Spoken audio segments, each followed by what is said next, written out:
All right, welcome everybody. Today is the fourth session. Today we are talking about really focusing on content and activities for your course. So this is what we're going to focus on. Before I get started, if you have any questions, you can certainly interrupt me and unmute your mic and dive in, or you can put them in the chat, and when I get a natural place to stop, then I'll address your questions. But I mean, if it's burning, go ahead and dive right in. So I don't have a problem with that. So if you're not sure where your chat is, like I said, if you're using a PC, press the Alt key and H, and that should bring up the group chat. And let's get going. So like I said, we're focusing on content and activities. This is all based on the OSCQR rubric. And with that OSCQR rubric, these are part of the standards that they pulled together. There's 50 standards. This happens to be a section of those standards. So a lot of courses that I'm seeing online are nothing more than correspondence courses. And correspondence courses are boring. If you have a choice to do a correspondence course or go to an online conference, what would you do? Or to go to a conference, you'd probably go to the conference because you have that interaction with people. Same thing for online courses. If you are just presenting material and having them take tests, you have really a correspondence course. And we can do better. So your role as you're building out this course is to really select the content and activities for your course. And I recommend that you start with your objectives. What do you want them to be able to know or do by the end of the course? And from there, you start picking your content and activities for your course. But you may be unsure what makes a good activity or online. And so my role, right, in getting you there is to help you choose that you want to choose material that's engaging and really guides students to in-depth learning. So let's explore this content activities that you're going to create or to curate. And so the first thing we're going to do is I'm going to ask you a little bit of a question here. Let me pull up my questions. Oh, where'd my questions go? I do have a question here, so.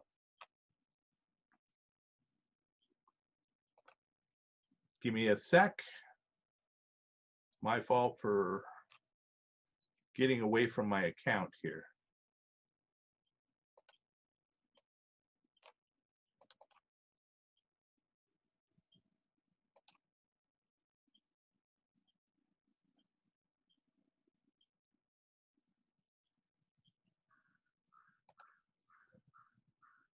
All right, here's a little poll for you guys. So you get to choose, I guess, multiple. And hopefully you can choose. If not, let me know.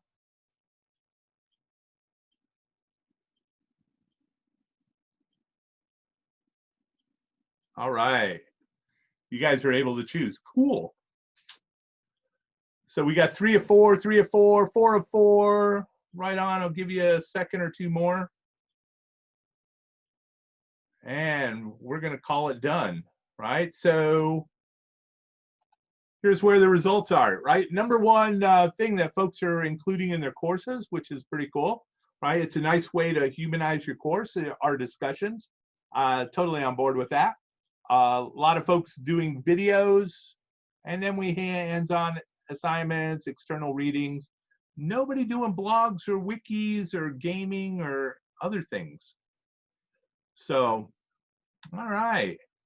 But those are some of the things that you may want to think of in terms of different activities that you want to weave into your course. And if you're ever stuck on those things, give me a shout. Let's talk about it and see if we can find a solution for you. All right. So one of the things that you want to do is make sure that you have a variety. Like I said, if it's only that you're going in and you're having them read a chapter and then take a test, read a chapter, take a test, it's really kind of a boring course. You need to add some variety, right? Same things that you do in your face-to-face class. I've been in like Shannon's class and we've seen, a video or two. And, that there's a lot of power to that. And, especially if you can lead into a good discussion and why, you're particularly choosing that video. So a lot of powerful stuff there, and the readings that you choose, everything that's part of that, okay? But there's also another truth that learners benefit from really hands-on activities. If you happen to be, let's see, what do we got here? We got Shannon, who is doing, she's got some anthropology courses. And, if they're out there doing a dig, that is more meaningful than just simply explaining it in class how you would do a dig, right? You will grasp more by actually getting them hands-on on this content, and have them go out and do these things as they would do in real life. So if looking at your different content, if you want them, you're teaching English and you're talking about journalism, well, certainly a hands-on activity is to write a news article, and the process that you would go through that. So that the more you can make it real, the better it is. I've mentioned this in previous sessions, and I'll just keep mentioning it. Everything that you do in your class, if you can explain why, you will have greater buy-in for them to do it. Why are you doing this activity? The why is it attaches to this objective. Well, why is that objective there, right? Being able to explain why is really important. Or if they're doing watching a video, why are they watching this video? And not just say watch the video, but maybe have some guided prompts that they are to keep in mind when they're doing that. So guiding them along by doing those. But really, why? Why are you teaching this course? Why are you qualified to teach this course? Why are you doing this? Why is it an interest of yours? Why is it necessary for the program? Why? And there is a wonderful book called Teaching Naked Techniques. And in there, the first chapter focuses entirely about that particular message. And absolutely, I think one of the most important things, because typically we dive into the content, but we forget about why do we have to know this?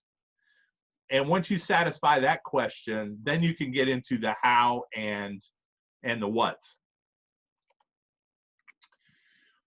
In your course, here's an activity that you can weave into your course, is use something like Diigo or Hypothesis, Delicious. These are sites where students could go in and curate content, or they can also comment on content. So like Hypothesis allows you to do social annotations on articles.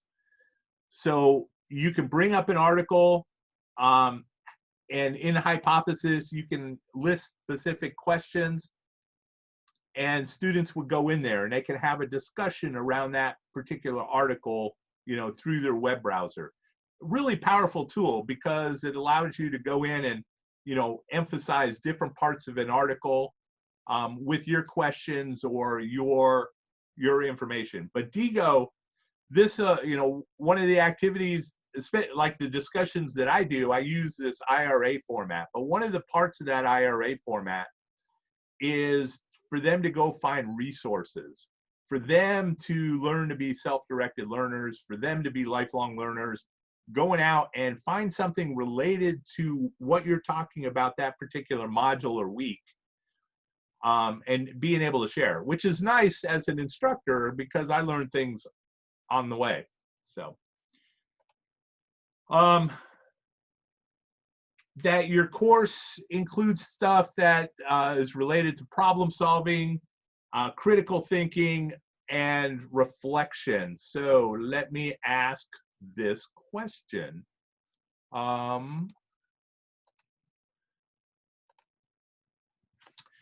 Do you have reflective assignments as part of your class?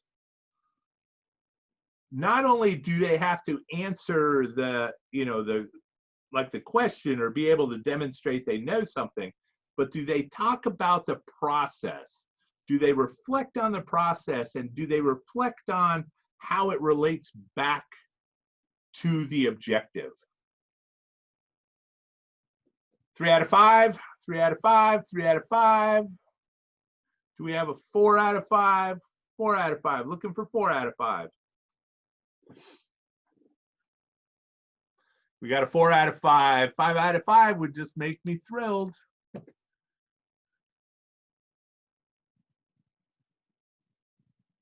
It looks like I'm stuck on 4 out of 5. Okay, very good. Nice. Everybody's got, says that they have a reflective assignment as part of their class. Absolutely great. To really have them think about the process, to think about how this fits into what they are doing, how it applies to them. So kudos to you, okay? Like I said, really important. That is part of assignments, not only, so you could do this as part of an exam, right? So you give them an exam and then have them reflect on how did they prepare for the exam? Do they feel that that preparation was adequate for how they did on the exam? So, that's a way to tie up the exam, right? To get them reflecting, to try to hone how they prepare for their exams. Scenario-based discussions where everybody has a different role. So, picking on like journalism, right? So journalism, that you may have different roles, right? You have somebody that, is the reporter, somebody that's the editors, someone maybe, is required to add photographs and does the photojournalist. So you may hand out assignments and assign different roles in how they do that. So those are, things that you want to think about, building scenario-based discussions, or could be for a class that you're doing game design and those kind of things, that you have different roles where you have your designer, your developer, your graphic artist, the team leader, the project manager, variety of different roles to get folks to do that. I was doing a student success course and they had to create videos. So we had a script writer, we had the videographer, we had the talent, and a team leader, pulling it all together and those kind of things. So certainly things to think about. Another strategy that you may want to think about for your class, and these are only just some of the strategies. There's countless others that you think, but what I'm trying to do is maybe think about outside of what you would normally, just, read this, take this test, having something else that they can, put their hooks into. So where students build a proposal, right? Maybe they're writing a paper or they have a project that they develop. And one of the stages in there is actually to do kind of a peer review where they have other students of the class look at what they're doing and using kind of a format where they go in and provide feedback on that project in order to strengthen it. So if you're doing those things, you know, I encourage you to do that. So, all right, let me pause here before we get to the next one. So any questions so far? Feel free to come up, unmute, add any input. Anything that you guys are doing that you think is working very successfully in this, you know, related to this topic so far? You can put it in the chat, Alt-H, you can do that, or come up, unmute. I think one thing that I tried last year, the project was a little bit too big.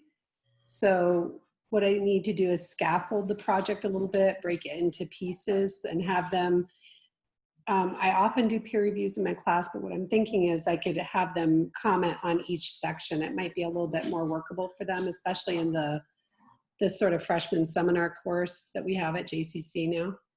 Yeah, absolutely. Great idea. I actually do it in my grad class. I have a program, you know, a project that is broken down probably into 4 major parts, and very often, you know, peer review is weaved into that. And they come out with a great product, and they're very happy at the end. So yeah, absolutely, Shannon. Great comment, suggestion. Thank you. Jamie. Oh, yes, Dan, I was just wondering what modality you think is the best for students creating their own videos, especially for like group projects and stuff. Do you use Zoom for that, or? You know, I would say probably yes. I would say, I think Zoom is a wonderful solution for recording videos, right? Okay. So right now, you know, I'm recording this presentation for posterity, you know, that we can use it later. And having, you know, having a team do it, working through Zoom, that's a great solution. Building the you know, like a slide deck, Google Slides is a great solution because they can work on it in a collaborative way. But yeah, I would say Zoom is probably the solution because everybody has an opportunity to be part of that presentation. Is that good for you?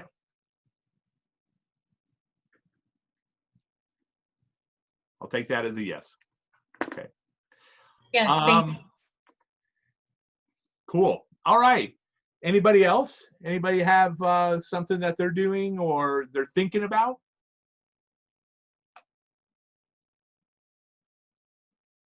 Seeing no unmutes, moving on. Don't forget the chat. It's always available. Okay. Providing activities that reflect real-world application of your discipline. So, naturally, moving on to another question. Do you have course activities that reflect real-world application of your discipline?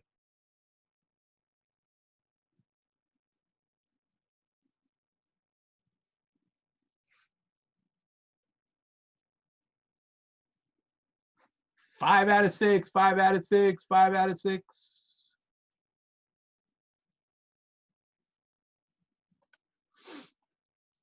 All right, so great job.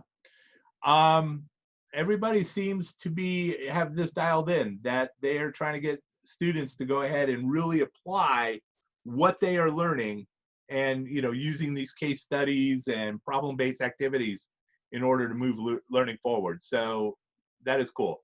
Online, it's possible also. So, you know, if you've done this mostly in face-to-face and you're moving into the online realm, you can still do this. So I encourage you to keep moving in that direction. You know, and like I said, with the scenarios, having different roles, and, you know, maybe assigning roles. If you know of certain strengths, you may play to their strengths, or if you're looking to develop skills, you know, you may ask them to move in that direction. But just having scenarios that they're working through as being part of a team. This whole working virtually, this is pretty critical. As we can tell at Jamestown Community College, we're working online together using Zoom, using Google Docs, using a lot of different tools, and yet putting together some cool stuff. Don't be afraid of doing that in a class. It's messy, but learning's messy, so just keep plugging, right? I would encourage you to do that. And this idea of reflection, yeah, certainly weave that in wherever you can.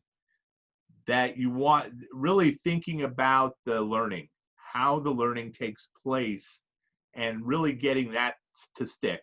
The other thing about reflection is that it becomes very personal to them, that they have to look at themselves and how they learn and how they have assimilated this material. And so that's actually sometimes more powerful than just simply memorizing something, that you want them to internalize it. And so reflective is actually a key piece. And a great way of doing this is through digital storytelling. Lots of ways to do digital storytelling.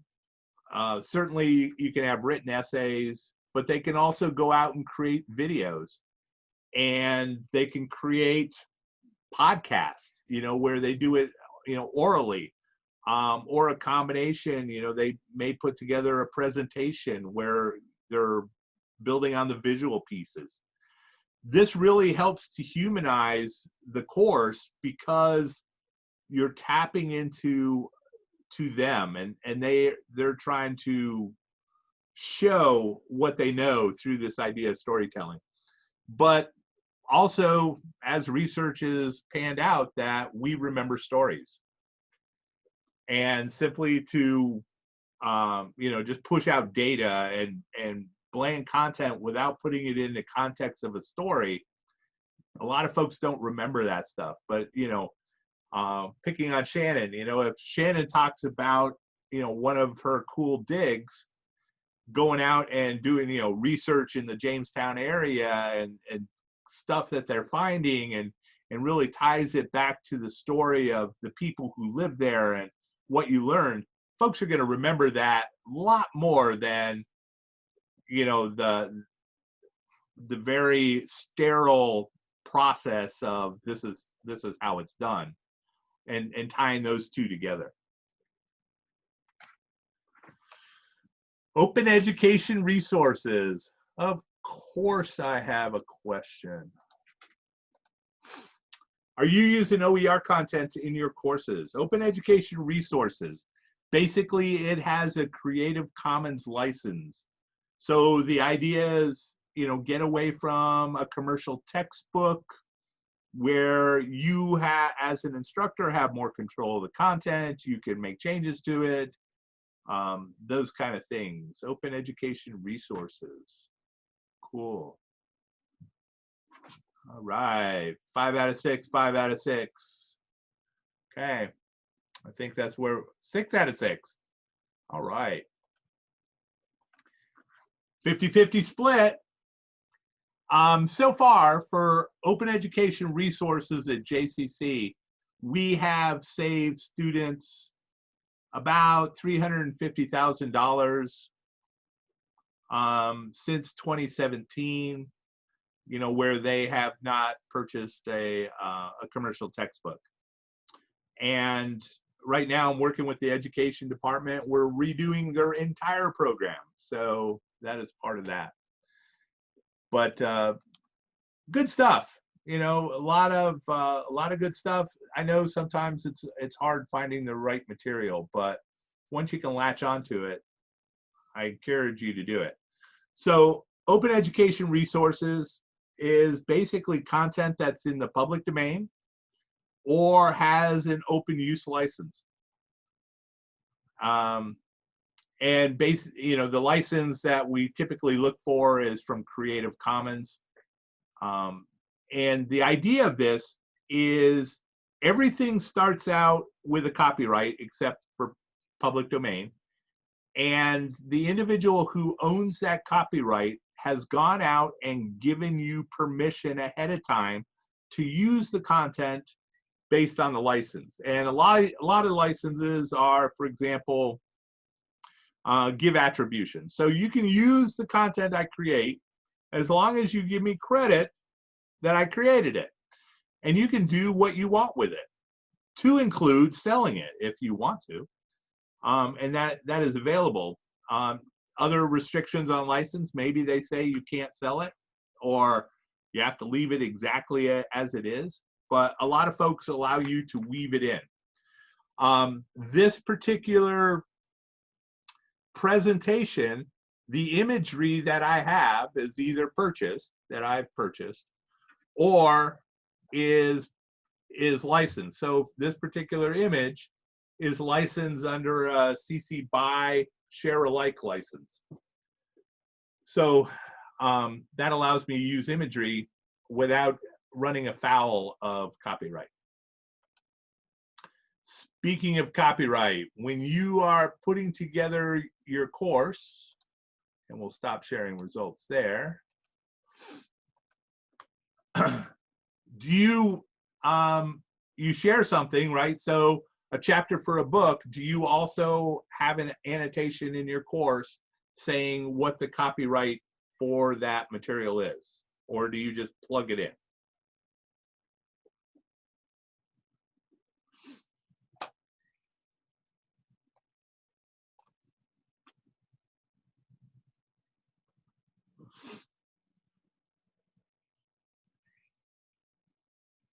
Seven out of 7. Ooh, this is interesting. So if you are just popping in copyright material, right, we should model this because we ask our students to make sure that they're within the rules of copyright when they're writing their papers and such, that we should also make sure that we are clearly annotating, what the material is, and if we are sharing that copyright information. So something worth doing.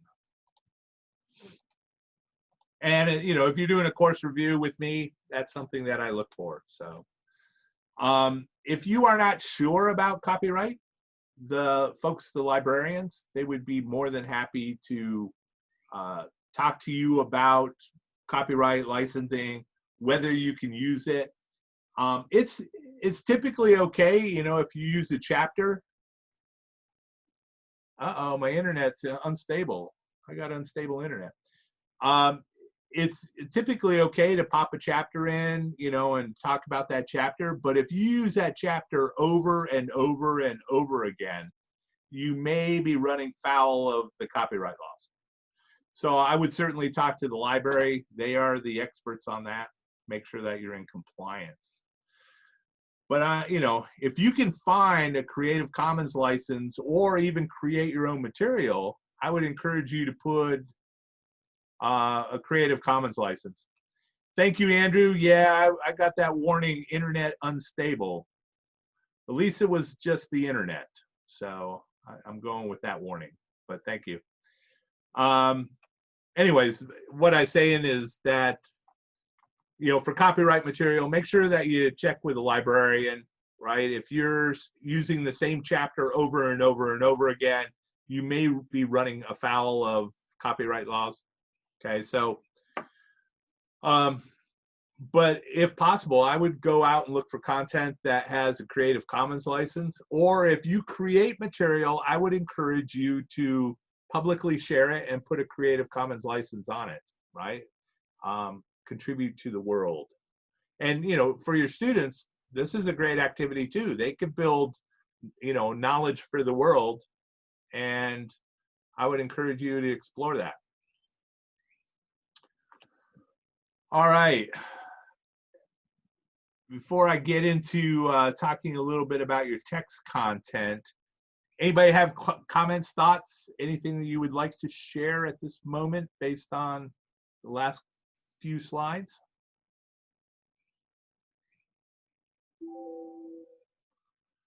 You can unmute to if you wish to contribute or put a comment in the chat.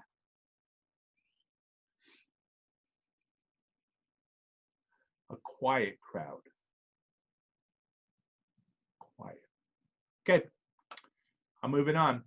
Feel free to do that though. Feel free to dive in. Okay, so when you are looking at your content and activities, if you have some students that are not able to access the content, then the content is pretty much worthless to them and you are not really teaching them. So it's important to make sure that you're doing that. So quick poll. Have you run the Ally accessibility report for your course?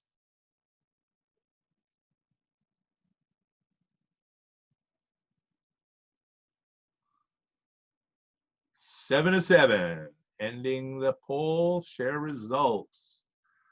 Okay, so we have a few that have not yet run the Ally report, and it could be that you're not teaching a course right now and you're still in the building phase. But if you have a course that you're teaching, I would encourage you to run the Ally report. If you're not sure how to do it, feel free to search me out. Here in about 3 weeks, I'm going to be talking about the Ally report. So I'd encourage you to come back then, but if you want to get to it before then, please hunt me out and I'd be happy to show you how it works. But this will just help make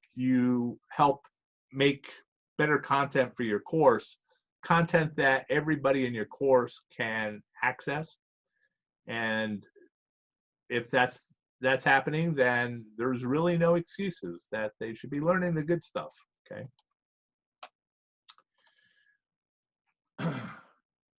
Listening to how a screen reader reads through an unformatted PDF document.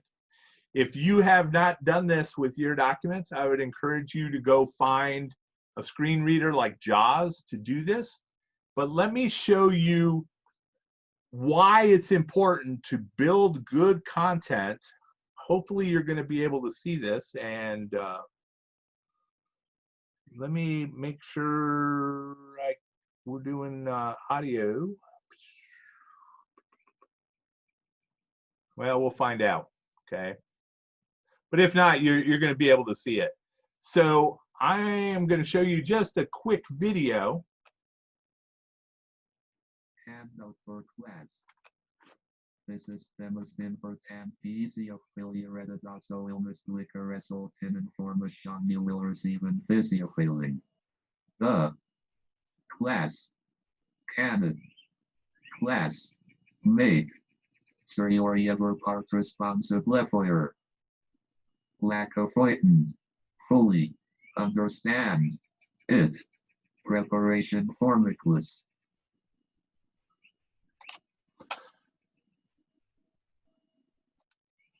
All right, were you guys able to, see what I was showing on the screen? Anyone?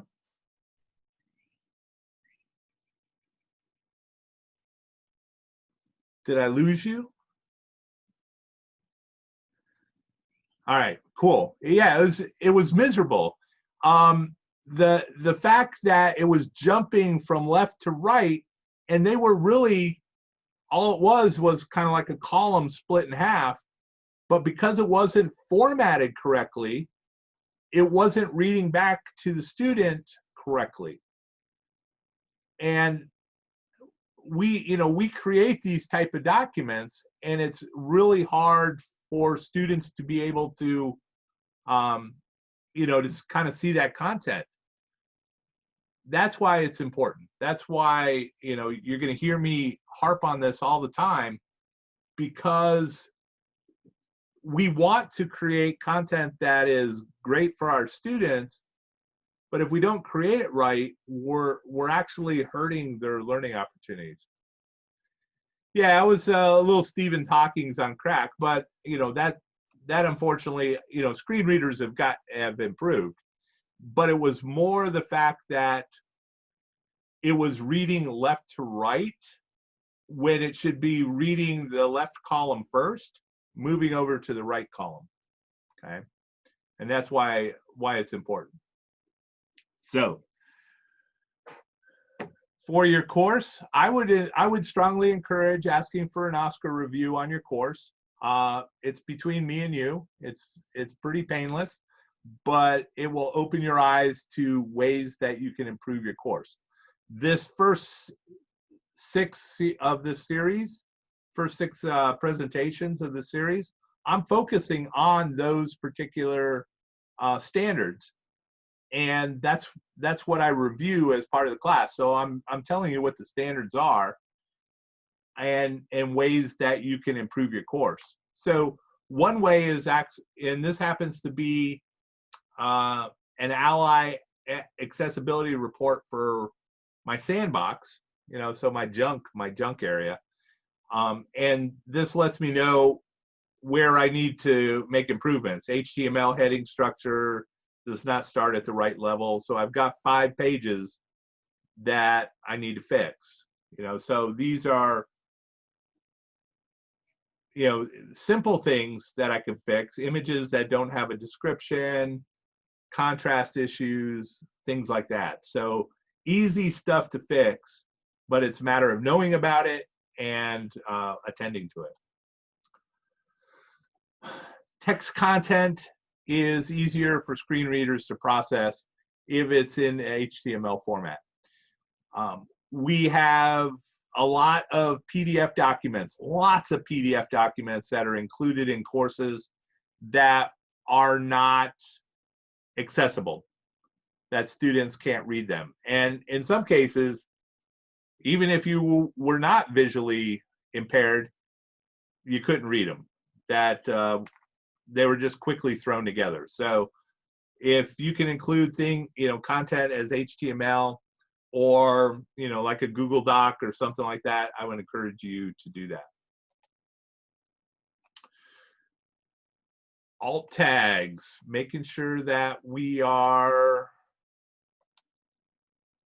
using alternative tags. So let's ask this question. So for your multimedia content, if you're using videos, are you using closed captions? If you have audio files, do you have transcriptions? If you have images in your documents or on your site, do they have text descriptions that are behind the scenes?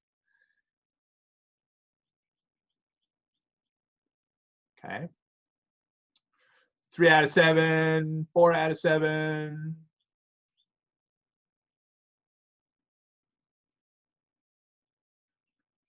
6 out of 7. Okay.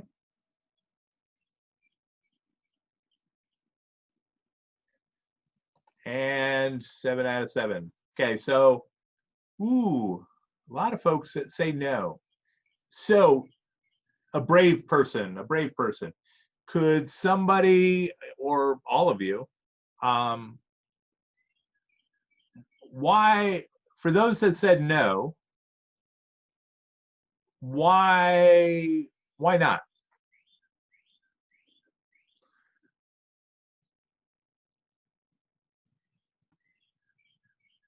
Shannon?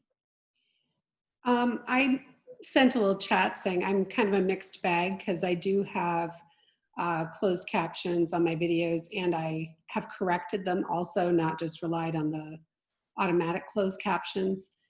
Okay. I think my biggest thing is that I'm just learning how important some of these are, so I need to learn more about that.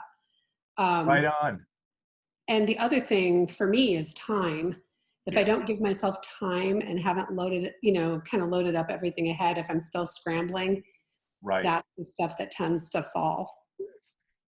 Yeah, absolutely. Wonderful. Thank you. For all those reasons, that's typically why we're not doing this. But, this is an interesting period of time you know, across our nation, and not to get into anything really political, but we're looking at people a lot differently now than I guess we have recently. And I know, Shannon, you've always been concerned with people and, you know, the differences in people and stuff like that. But I think this brings out a lot of you know, more awareness than we've had before. Plus, you know, the law says we have to.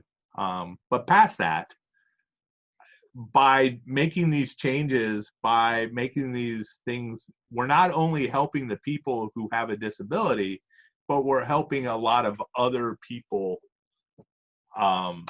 you know, with this particular content. So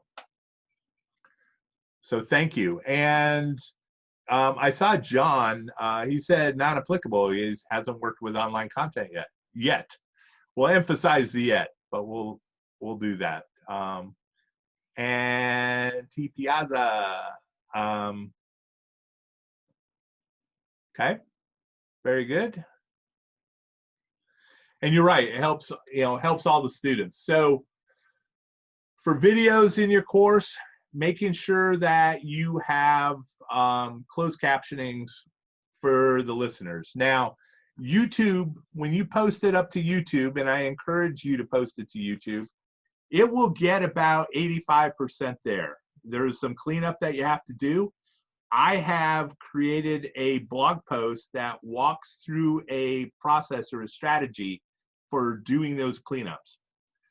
And it may seem a little complicated initially, but it's really not that hard. But you will be able to get a good transcript or a good closed captioning for, you know, your students. So please do that.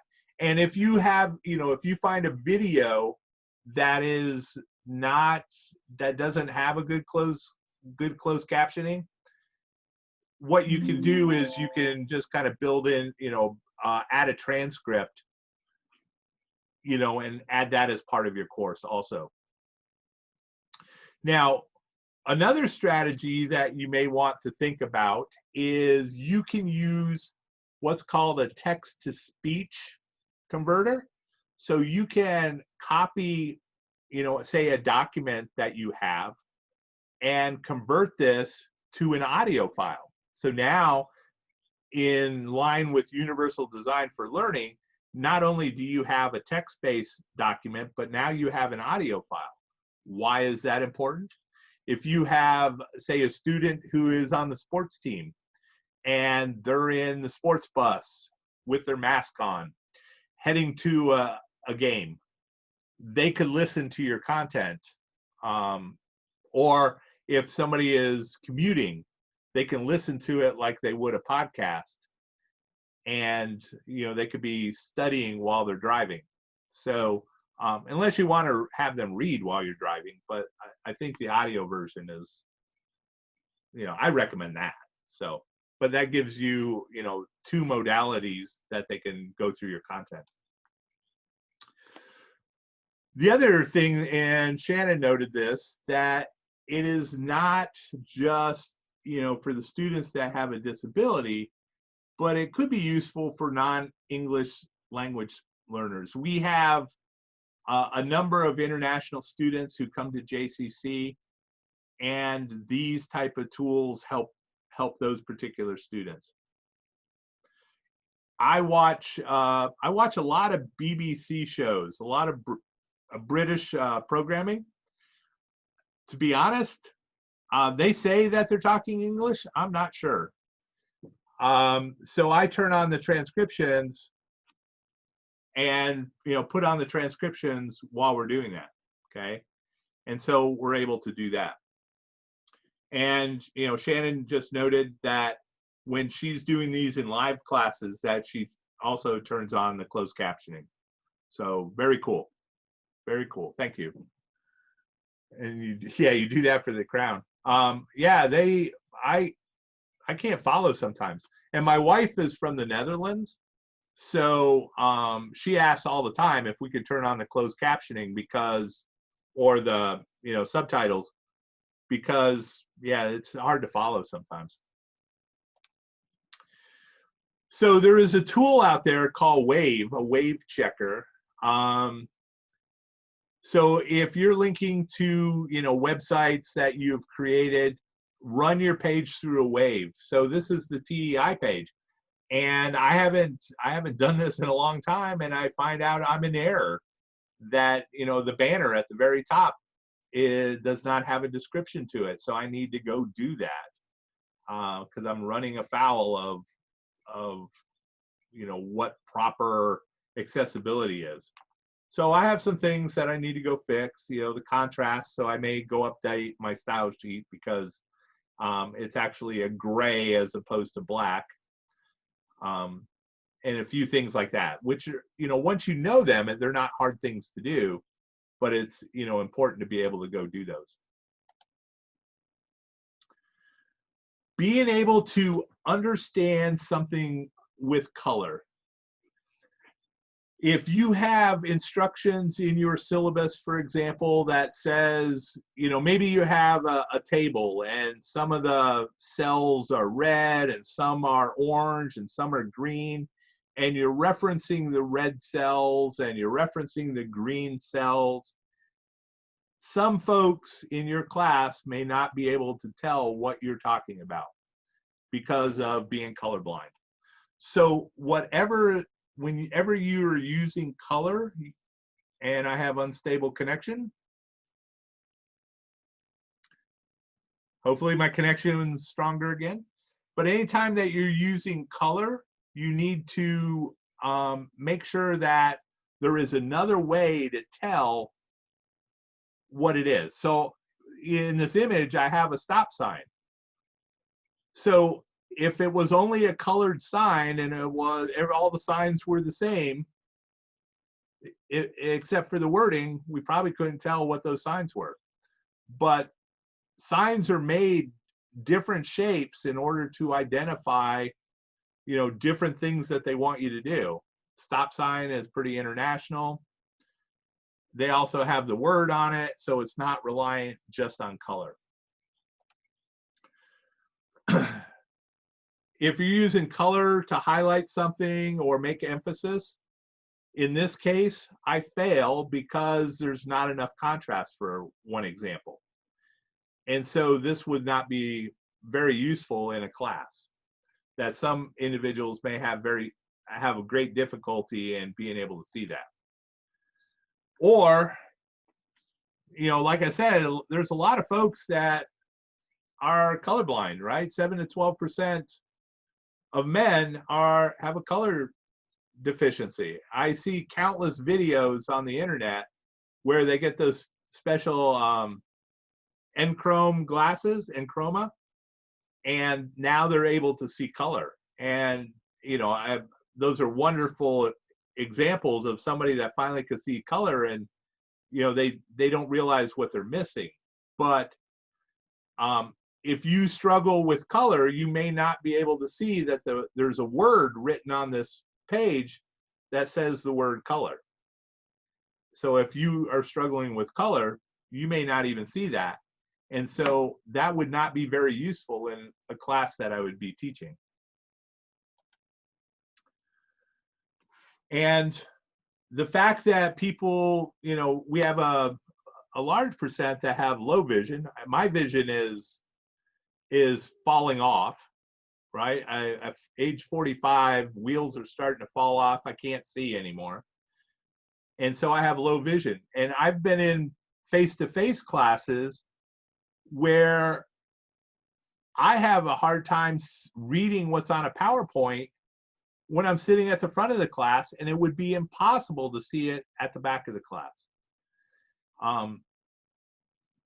And so when you're creating online documents, what's really important is the ability for the student to be able to manipulate the document so they can enlarge it using special software, so they can make it easy to read with that special software. So you know, putting things into images, you know, text into images is not really that useful, right? So some of the things to kind of think about. And then this last particular section is actually looking at our hyperlinks. And do I have a poll there?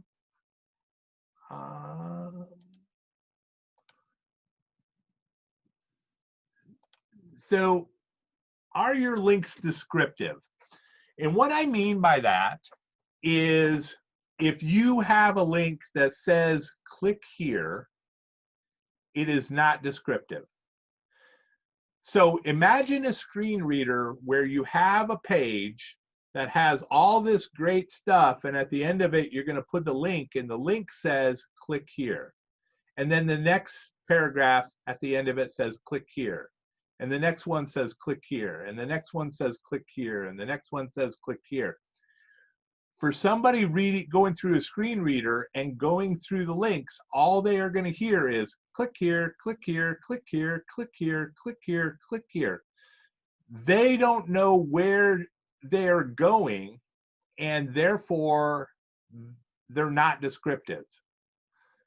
So if instead you had something that said library resources, anthropology resources, journalist resources, you know, that would be more descriptive instead of click here, click here, click here.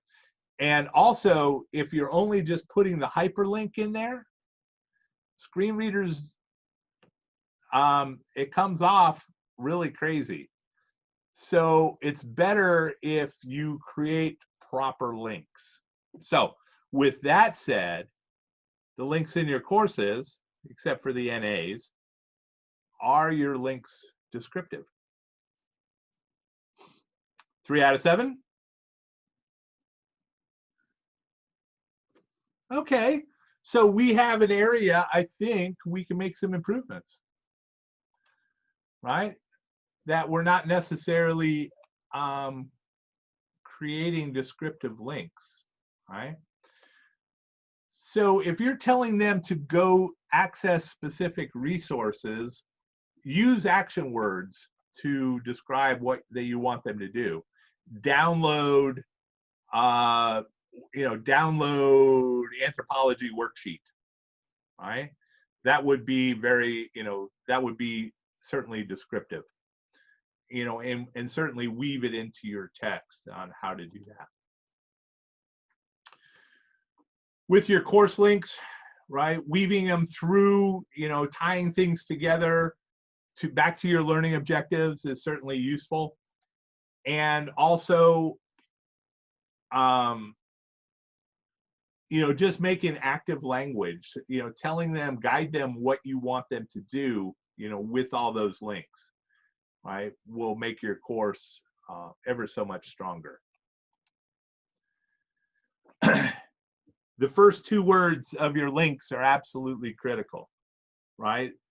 There is software, this is called a heat map, and this shows based on, there's a camera looking at the user of a website and watching where their eyes go and what they focus on. And, this is used as part of usability study, but in that they go ahead and this one doesn't reflect that, but the research is showing that folks really focus only on the first 2 words of a link. And so they have to be the really descriptive part of whatever link that you are creating.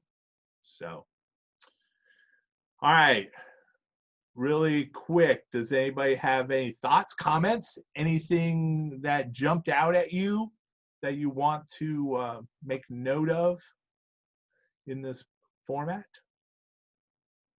Feel free to unmute to do that.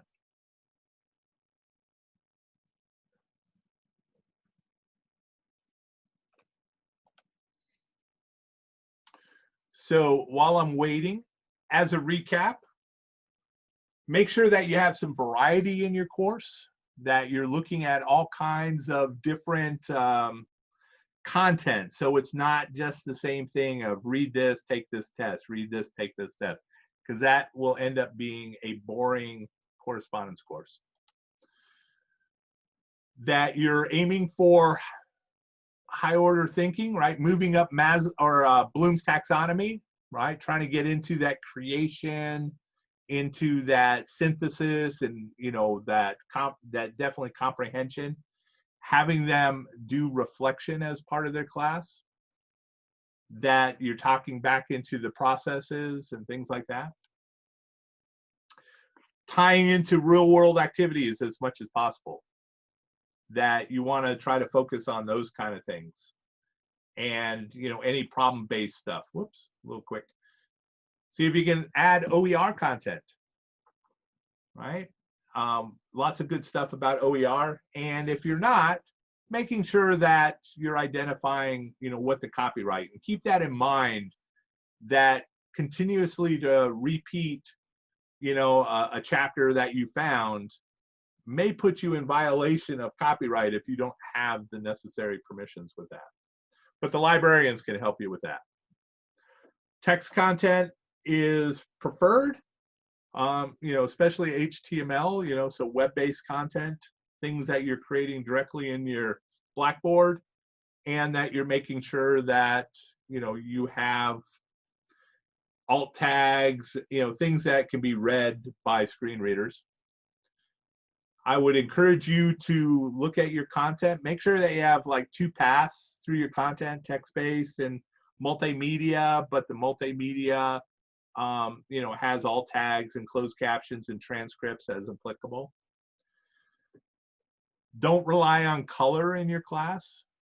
Make sure that you have other ways of identifying what's important, not just color.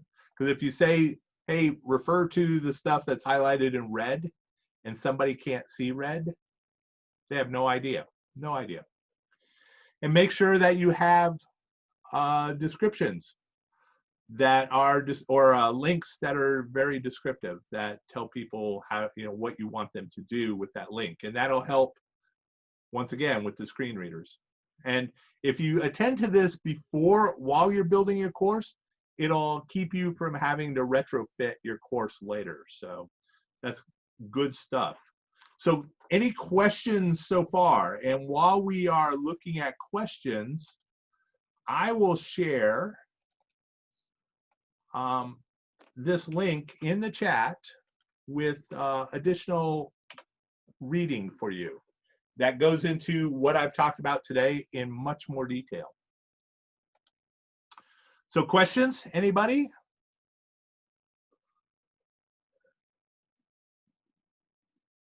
Thoughts, comments, feel free to unmute.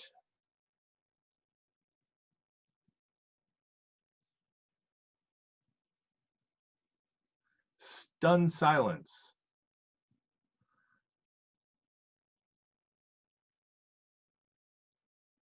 If there is nothing else, then I wish to bid you a wonderful day. And I will be hanging out in case you have questions and you want to chat with me a little more. But I am going to stop the recording.